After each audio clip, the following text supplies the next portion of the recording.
যখন ঢাকা বিশ্ববিদ্যালয় আমি তো চিন্তা করছি আমি ক্লাস পাইছি মানে আমি একটা ইউনিভার্সিটি তো অবশ্যই দেখবো, কিন্তু যখন পরীক্ষা দিলাম আমি টিকলাম না, কিন্তু ওই মানিক টিকছে বা আমার ওই যে যারা কম রেজাল্ট পাইছে তারা টিকে গেছে।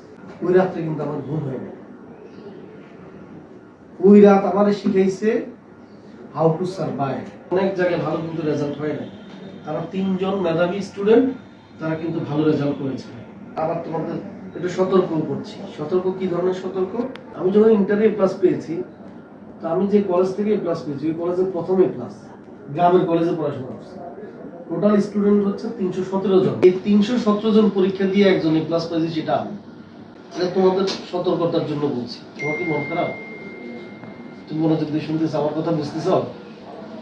তো যখন আমি প্লাস পেলাম, আমাকে বিভিন্ন জায়গা থেকে সংবর্ধনা দেওয়া শুরু হলো। স্বাভাবিকভাবে 2008 সালে ওই সময় কিন্তু খুব বেশি প্লাস পেত না।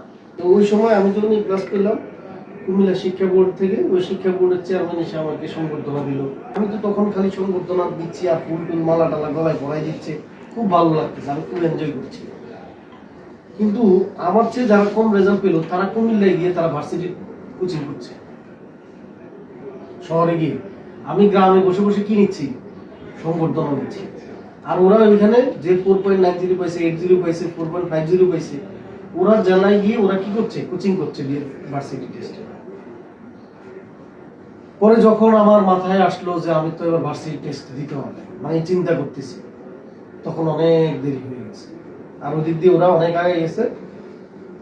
যখন ওই 4.90 আমাদের সাথে মানিক বা অন্যান্যরা যারা পরীক্ষা দিছে, যখন ঢাকা বিশ্ববিদ্যালয় আমি তো চিন্তা করছি আমি ক্লাস পাইছি মানে আমি একটা ইউনিভার্সিটি তো অবশ্যই দেখবো, কিন্তু যখন পরীক্ষা দিলাম আমি টিকলাম না, কিন্তু ওই মানিক টিকছে বা আমার ওই যে যারা কম রেজাল্ট পাইছে তারা টিকে গেছে।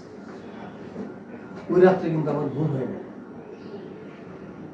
ওই রাত আমার শিখাইছে হাউ টু সার্ভাইভ, কিভাবে বেঁচে থাকতে হয়, জীবনের কষ্ট কি, বন্ধু খারাপ করলে কেমন লাগে আর ভালো করলে আরো বেশি কেন খারাপ লাগে। ওই দিন আমি শিখছি জীবনের মানে কি। ওই দিনের পর থেকে আমি প্রতিজ্ঞা করছি যে আমি কিছু একটা করবো, এবং ফার্স্ট বিসিএস আমি বিসিএস ক্যাডার হয়ে গেলাম। মানে 8ম বার বিসিএস লাস্ট বার সে রবার্ট ব্রুসকে পার করে সে 8ম বারে গিয়ে বিসিএস ক্যাডার হলো। That is called patience and determination. ধৈর্য থাকতে হবে। তোমার কখনো কখনো মনে হবে শেষ, আমি আর পারতেছি না। এই যখন পারতেছি না মনে করবে তুমি শেষ, ওইখানেই শেষ করবে।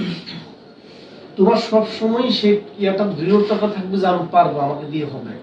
অনেক উপজেলা ইউনোরা আছে না, ডিসি স্যাররা আছে না, মেয়ে সচিব মেয়ে হইতেছে না, তাহলে আপনার মেয়ে তো হইতে পারে। সেটা আপনারা কেন চিন্তা করছেন? তার মেয়ের 16 বছর হওয়ার আগে আপনারা বিয়ে দিয়ে দিচ্ছেন, 18 বছর হওয়ার আগে বিয়ে দিয়ে দিচ্ছেন, মনে করতেছেন যে বিয়ে দিলেই বাঁচে।